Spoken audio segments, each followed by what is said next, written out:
All right, folks, we continue our conversation with Sean Trende, Senior Elections Analyst for RealClearPolitics, here on the Steve Malzberg Show. And Sean, thanks for sticking around. Let's talk about Scott Brown and his efforts to get back to the Senate, this time from a different state, in the state of New Hampshire. What's that race like? What's the likelihood there? He doesn't have a fantastic shot, but he has a good shot, I think is the best way to put it. He's trailing Jeanne Shaheen in the polls, but she's below 50%. He does have the carpetbagger issue to deal with. Yeah, raise that. But she has an Obamacare issue to deal with. So. Yeah. And I don't know as far as history goes. How often does it happen that a situation like this presents itself for a senator who served for one state and now is seeking a seat from another state? Well, I actually don't know the answer to that. I don't know that it's happened. Pretty rare, if at all. Yeah, and certainly not recently. All right, let's talk a little bit about the Florida's governor's race. That's certainly an interesting one on a lot of levels. Yeah, I mean, the real story there, there's always, Rick Scott has always had, popularity issues almost since the day he was inaugurated. But, you've got Charlie Crist as the Democratic nominee, former Republican governor, used to be known as Chain Gang Charlie because he was so tough on crime.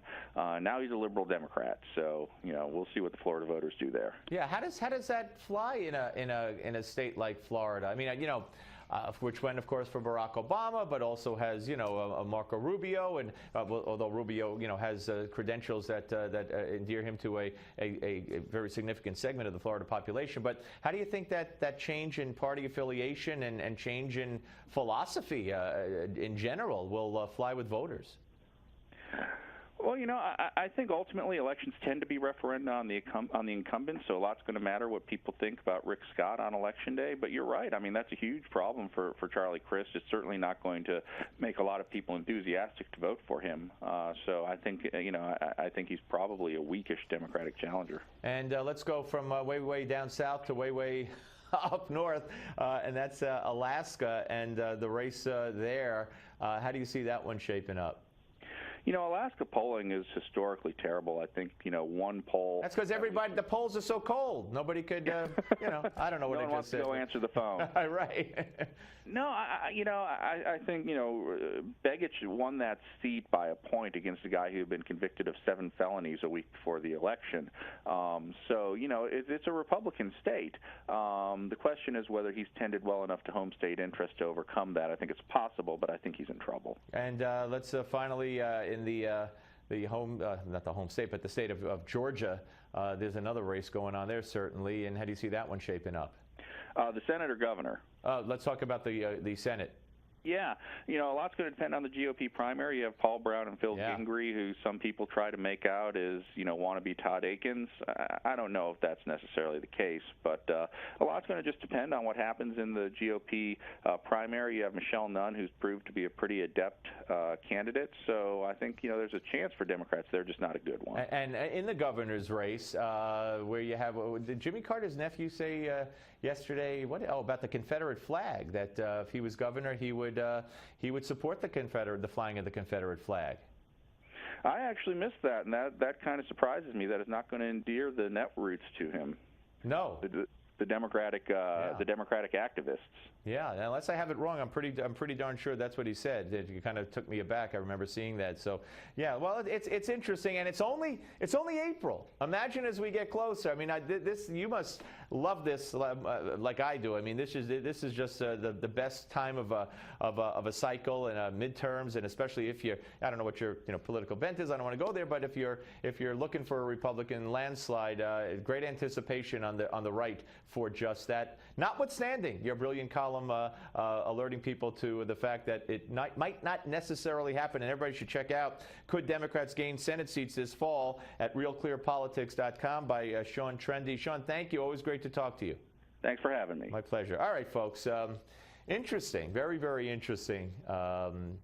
His take on the various races. Yeah, Scott Brown. I mean, that's kind of carpetbagger. Plus, I mean, when Hillary ran for the Senate in New York, a lot of people, well, not a lot of people, but obviously she won, but some of us looked at her. I lived in New York at the time, looked at her as did I live in New York at the time? or had I just moved out? I might have just moved out, but nonetheless, I was in New York at the time, and a lot of people looked at her as a carpetbagger, you know, which has happened before. There have been other perceived carpetbaggers. But being a senator in one state and then, you know, losing and then going to another state to become a senator or run for the Senate, that's kind of could be considered carpetbagging +1, I don't know, or carpetbagging plus. But we'll see. I still like his chances there. We'll see what happens. But there's a scenario, and it should be pointed out. It should be pointed out. Don't get me wrong. For Democrats to gain seats this cycle would be the equivalent of drawing a straight flush.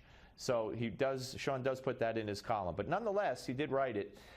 Republicans have to be on the offense here. They can't sit back and rest on their laurels. No one should ever sit back and rest on their laurels in politics. They have to push. They have to take the offensive. They have to put forth these people, these horror stories which are out there and unfortunate and are terrible and are tragic. They have to present that to the public.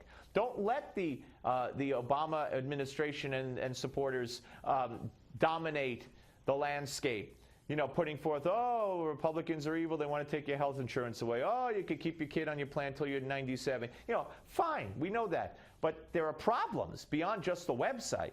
And it's incumbent upon Republicans to talk about that, offer an alternative, and push on other issues. Don't sit back. My advice, unsolicited, of course. All right, folks, we're coming back right here on the Steve Malzberg Show on Newsmax Television.